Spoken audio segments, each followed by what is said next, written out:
Google Drive, Google Drive, Introduction to Google Drive.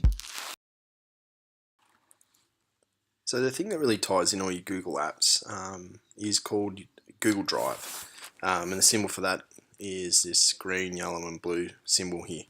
Once you've signed into your Chromebook, you've automatically signed into your Google account and you've got access to your drive. But just to give you a bit of background on what a Google Drive is, it's a cloud-based storage service, which basically means you can save all your things in a Google Drive, a little bit like the shared drive here at school or your thumb drive that you can insert into a computer. But the only way you can access it is if you have an internet connection. Which sounds a bit tricky, but if you think about it now, you can pretty much access internet in most places, and in a lot of places you go to, restaurants, malls and stuff like that. It's all free internet, but you can put any type of file you want in your Google Drive. It can be a photo, it can be a Word document, it can be a PDF, it can be really big movie files. You can even fit, if you've got good upload speed, you can upload a whole movie into your Google Drive if you're that keen. But all the things you'll be doing with Google Apps will save automatically into your Google Drive. Okay, so it might be a little bit new for you, and you might have heard the term cloud. Don't freak out too much about it. Just know that it's probably a really good thing, because it means you don't have to carry things around with you. Certain files, especially as you go into high school, you just need to have that internet connection to always access them. So once you've signed into a Chromebook, you've automatically signed into your Google account and therefore your Drive. But here, as I said before, this is a symbol for Google Drive. So if you're on your Chromebook and click on that, it should take you straight away to the drive that you signed in with your Google account.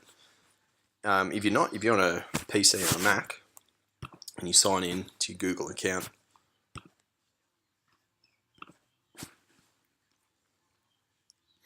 you can find your Google Drive up in the far right here, in the Google Suite up here, and access your drive from here.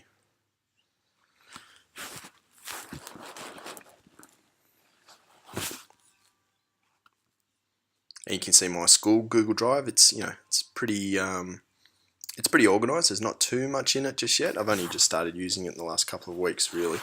But my personal Google Drive is full of all these folders. And the key to you keeping a really organised and useful Google Drive is making sure you have those folders neatly organised all the time. It's real easy to get in the habit of just going, oh yeah, I'll create a new Google Doc, and then they all just pile up along here, and you end up with these huge streams of files that when you go to look for something, it's almost impossible to find. So what you need to do, and I'll show you how to do this first, is you'll need to create one folder at least that you'll need to call 2017. Okay, and that's the folder I want you to put at least all of your schoolwork in. You can create later on down the track, you can have photos from football on the weekend, or school holiday, family photos. You can do all that yourself, that your teacher does not have to see. That's totally cool. But if you create a 2017 folder that's going to be your work folder, the first thing you have to do once you've created 2017 is share it with your classroom teacher. Okay, so if it was Mr. Brown, I put in Bradley Brown at cg.catholic.edu, make sure he can edit it, and then I send him an invitation, it'll send him an email just saying, so-and-so has given you access to the folder in their drive. Then I'd click send. So you need to do that.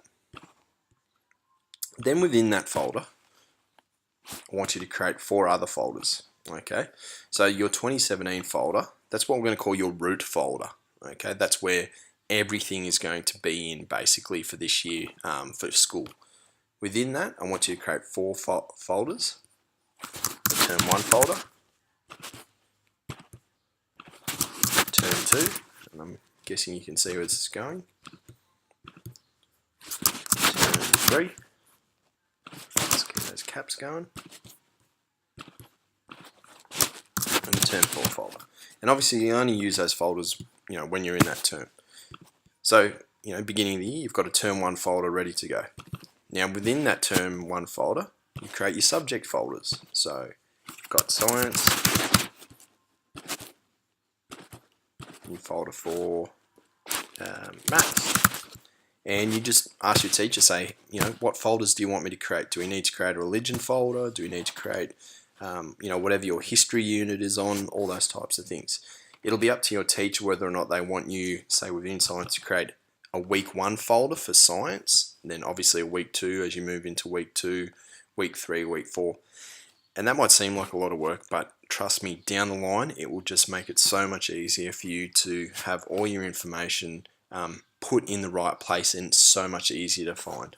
Okay, so let's go back to 2017. Once you've got all the folders and your teacher said, okay, I want you to create all your subjects within each term. I mean, for now, you probably only have to worry about creating your term 1 folders. Don't worry about creating your term 2 folders until you start term 2, but just probably a good idea to have term 1, 2, 3, and 4 there. You might even create perhaps a folder for homework and other things like that. Again, check with your teacher. They'll tell you exactly what they want in there. It might mean that you create some further down the line, but for now, this kind of looks like pretty much what you're going to have to do. So because you've created all those folders within this 2017 folder here, it's automatically accessible by your teacher. Okay, so if there's anything in your folder, and it's totally fine if you want things that you don't want your teacher to see, don't put it in that 2017 folder. Okay, some of these teachers here I have shared, some of these folders here I have shared with certain teachers at the school, but not all of them because they don't need access to them. So my 2016, I think it's this one. No, 2016 school, I think. So I've got a lot of folders here, and some of these are shared. You can see I've got Mr. Maloney and Mrs. Green. They've got access to certain things within this and within these folders, but they don't need access to everything. Okay, so make sure you think about that. If you're doing a group assignment, let's just say it's let's do it the right way. Let's go 2017 term 1, and it's a science assignment and it's a group task. You might create a group task folder, and then because Mr. Brown already has access to that everything within that 2017 folder, you might want to just have one person access this folder, not the whole 2017 folder.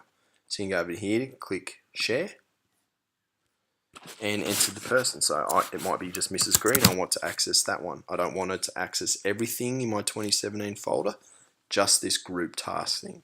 So I put her email in there, make sure she can edit it, and then click send.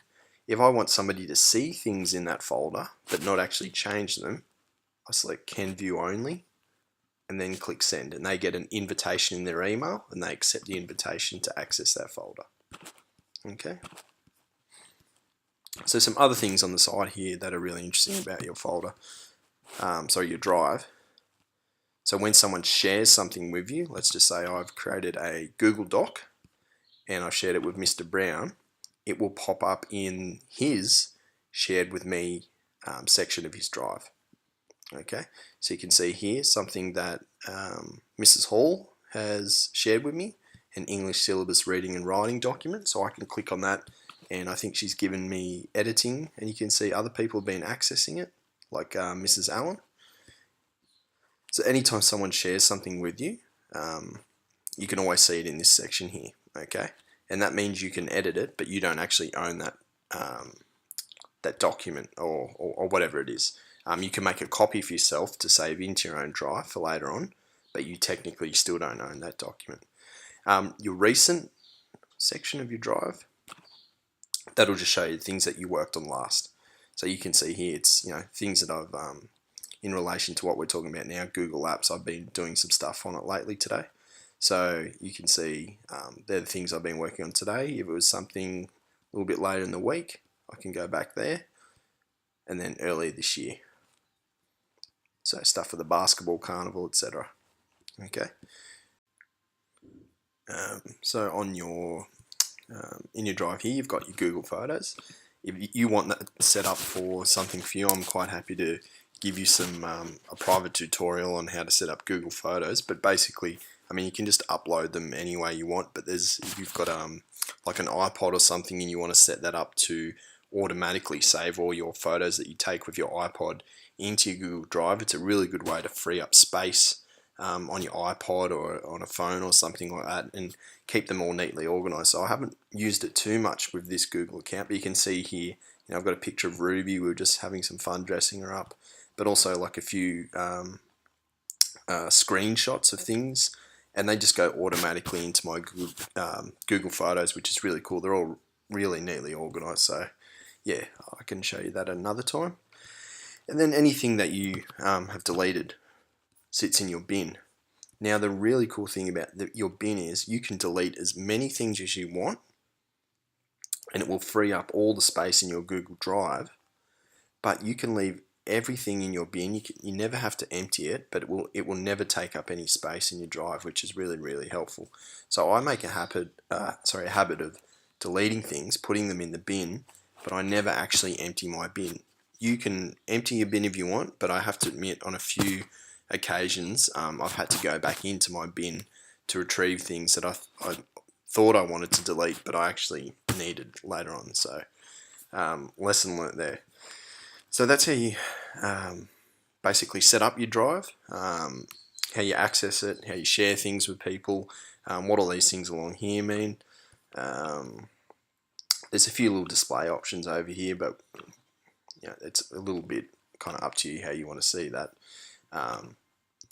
So I like to have my folders set out like this, but you can have them in squares like this set out. So yeah, so enjoy. Make sure you get in. The only thing you have to do really is set up your 2017 drive and your folders, and make sure you share them with your classroom teacher.